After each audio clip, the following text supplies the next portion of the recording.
বলেছেন ফাইন্নামা আল উসরি ইউসরা, কষ্টের পরেই আছে সুখ। কষ্টের পরেই আছে সুখ। আমাদের জীবনে সুখ বেশি, কষ্ট কম।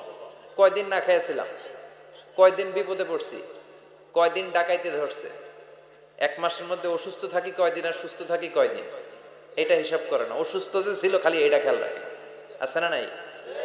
তার মানে ইন্নামা আল উসরি ইউসরা, দুঃখের পরে আছে সুখ, মোটিভেশন, প্রাণটা আবার উদ্বেলিত হয়ে ওঠে। তাই তো আসলে তো দুঃখের পরে সুখ। এজন্য কষ্ট যখন পাবেন, অসুস্থ যখন হবেন, ওইখানেও আনন্দ করবেন, কারণ সামনে আরাম আসতেছে। সুবহানাল্লাহ পড়েন।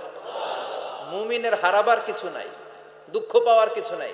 মুমিন অসুস্থ হলে অসুস্থতার মাধ্যমে তার রোগের মাধ্যমে তার গুনাহ ঝরে যায়, সে আল্লাহর কাছে প্রিয় হয়ে ওঠে। তা আমাদেরকে কেউ হারাইতে পারে?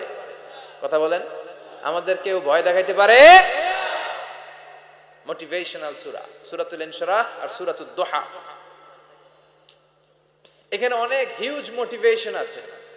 যারা হতাশ, যাদের জীবন ভাল লাগে না, মরে যেতে মনে চায়, গার্লফ্রেন্ড গালি দিছে, আছে না নাই? আবার বয়ফ্রেন্ড গার্লফ্রেন্ডের গালি দিছে, এ ওড়না পেঁচায়া ফ্যানের মধ্যে ঝুলে আত্মহত্যা করে। কত বড় পাগল, তুই মরলি কেন? গালি দিছে তো কি হয়েছে?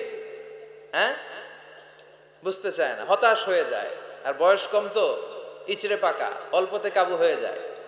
এই সূরাগুলো পড়ে না। এখানে আশার বাণী আছে। আজকে আমি জানি কথা শোনাবো আপনাদেরকে, শুরুতে আগে সংক্ষেপে বলে দিই। এই সূরার মূল কথা হচ্ছে, মানে সেন্ট্রাল থিম বা সাবজেক্ট ম্যাটার, সূরাতুদ দুহার কেন্দ্রীয় আলোচ্য বিষয় হচ্ছে নিরাশ হবেন না, হতাশ হবেন না, হাল ছাড়বেন না, ভরসা রাখবেন কার উপর?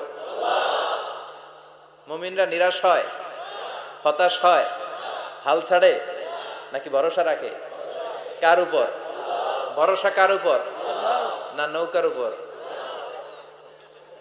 ধানের শীষ, নাঙ্গল, হাত পাখা, দাড়িপাল্লা, ভরসা থাকবে একজনের উপর। চিল্লায় বলেন, তিনি কে? Never be sad, never lose hope.